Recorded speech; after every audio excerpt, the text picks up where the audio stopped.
ईश्वर की वाणी में आप सभी का हार्दिक स्वागत है। पिता और पुत्र और पवित्र आत्मा के नाम पर आमीन। सबों को जय यीशु। प्रभु यीशु क्रिस्त में प्यारे भाइयों और बहनों, हम अपने आप को और अपने परिवार को तैयार कर रहे हैं प्रभु की राह पर, प्रभु की मार्ग पर चलने के लिए। और आज हम उस राह पर आगे बढ़ते हुए प्रभु का पवित्र वचन सुक्ति ग्रंथ अध्याय 19 वाक्यांश 23 पर मनन चिंतन करेंगे। प्रभु का पवित्र वचन कहता है, प्रभु पर श्रद्धा जीवन की ओर ले जाती है। इससे मनुष्य निश्चित होकर सोचता है और विपत्ति उसके पास नहीं फटकती। Hallelujah, hallelujah. आज हम प्रभु पर श्रद्धा और प्रार्थना के बारे में इस वचन से सीखेंगे। एक बड़ा रहस्य इस वचन में छिपा हुआ है। वचन क्या कहता है हम समझेंगे।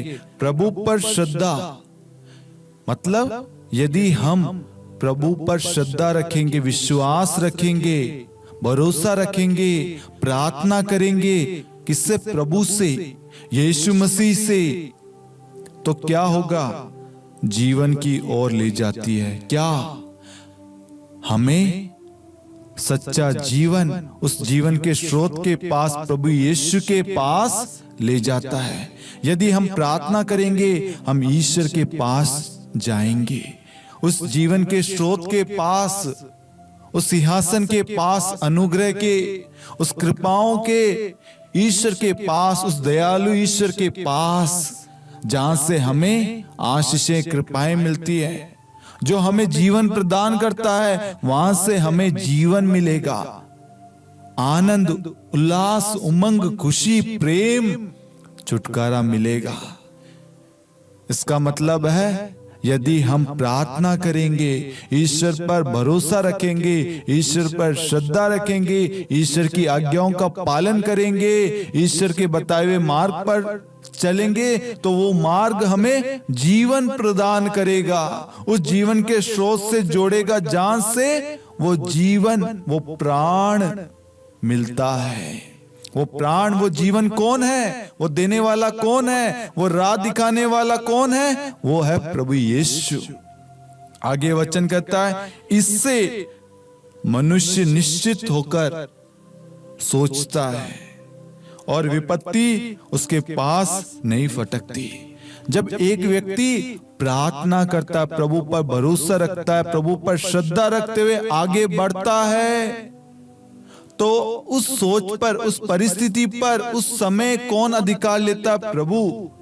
और उसकी वजह से क्या होता है? जब वह पूर्ण रूप से प्रभु पर निर्भर हो जाता है, प्रभु के वचन के अनुसार वह कार्य करता है, प्रार्थना करता है, सोचता है, समझता है, वहां पर प्रभु कार्य करता, प्रभु अधिकार लेता है और वहां से विपत्ति, जो विपत्ति उसे गिराने के लिए, नष्ट करने के लिए, रोकने के लिए, तोड़ने के लिए, कमजोर करने के लिए, बंधनों में डालने के लिए आ रही थी, वो वहां से हट जाती है। क्यों? क्योंकि उस विपत्ति के सामने, हमारे सामने विपत्ति और हमारे बीच में कौन आ जाता है? प्रभु यीशु। Hallelujah, hallelujah. इसलिए वचन हमसे कहता है, प्रभु पर श्रद्धा जीवन की ओर ले जाता है। कुछ लोगों के मन में सवाल होता है, प्रभु यीशु में विश्वास करने से क्या होगा? प्रार्थना करने से क्या होगा? वचन सुनने से क्या होगा? संगति करने से क्या होगा? पारिवारिक प्रार्थना करके क्या होगा? व्यक्तिगत प्रार्थना करके क्या होगा? चर्च जाने से क्या होगा? चर्च में प्रार्थना करने से क्या होगा? चर्च क्यों जरूरी है? चर्च में ऐसा क्या है?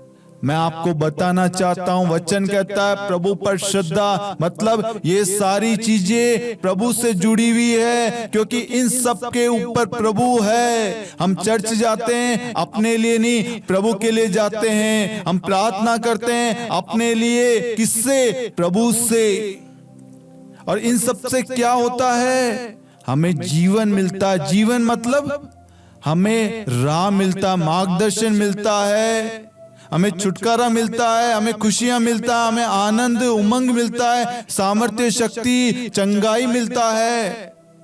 इसलिए मेरे प्यारे भाई और बहनों, आपका जो सवाल था, ये सब करने से, चर्च जाने से, प्रार्थना करने से, व्यक्तिगत प्रार्थना हो, पारिवारिक प्रार्थना हो, पवित्रता हो, इन सब के बारे में आपके अंदर सवाल था। उपवास रखने से मैं आपको कहना चाहूं, इन सब का जवाब है, आपको जीवन मिलेगा, जीवन। क्योंकि ईश्वर ने हमारी नतनी में प्राणवायु फूकी है, अपनी प्राणवायु।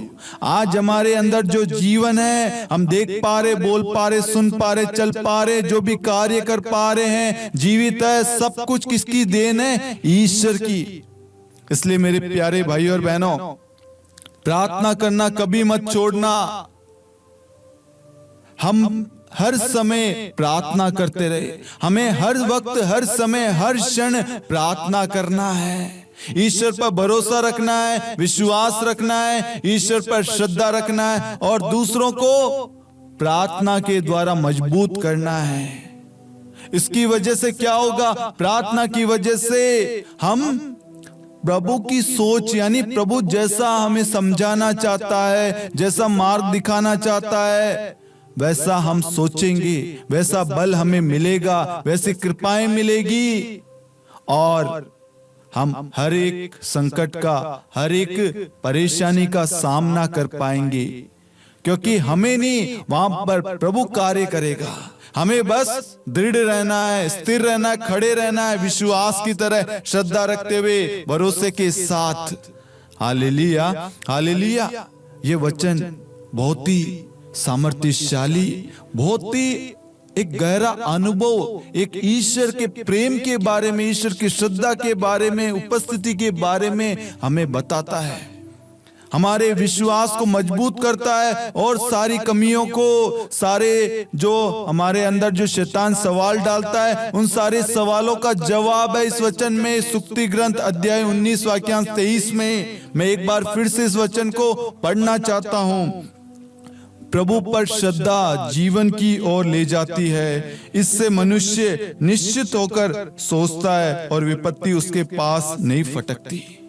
ये वचन हमें स्पष्ट रूप से कहता है, यदि हम प्रभु पर भरोसा रखेंगे, प्रभु से प्रार्थना करेंगे, विश्वास करेंगे, विश्वास के द्वारा प्रार्थना करेंगे, प्रभु पर श्रद्धा रखेंगे, तो वो मार्ग, वो प्रार्थना, वो सारी चीजें हमें प्रभु के पास ले जाएगी, हमें जीवन देगी, हमें खुशियां देगी, हमें सामर्थ्य, शक्ति, बल देगा। हमारे सारे दुख दर्द दूर हो जाएंगे, सारी परेशानी मिट जाएगी। इसलिए हमें निरंतर प्रार्थना करना है और जब हम प्रार्थना करेंगे तो प्रभु हमें विवेक देगा और विवेक के द्वारा हम एक निर्णय लेंगे और उस निर्णय के द्वारा प्रभु हमारा मार्गदर्शन करेगा, अगुवाई करेगा और जो हमारे विनाश के लिए, हमें गिराने के लिए जो शैतान योजनाएं बनाए बैठा है, वो योजनाएं यीशु मसीह नष्ट कर देगा, खंडन कर देगा। इसलिए हमें अधिक से अधिक समय प्रार्थना में व्यतीत करना है, वचन को पढ़ना है और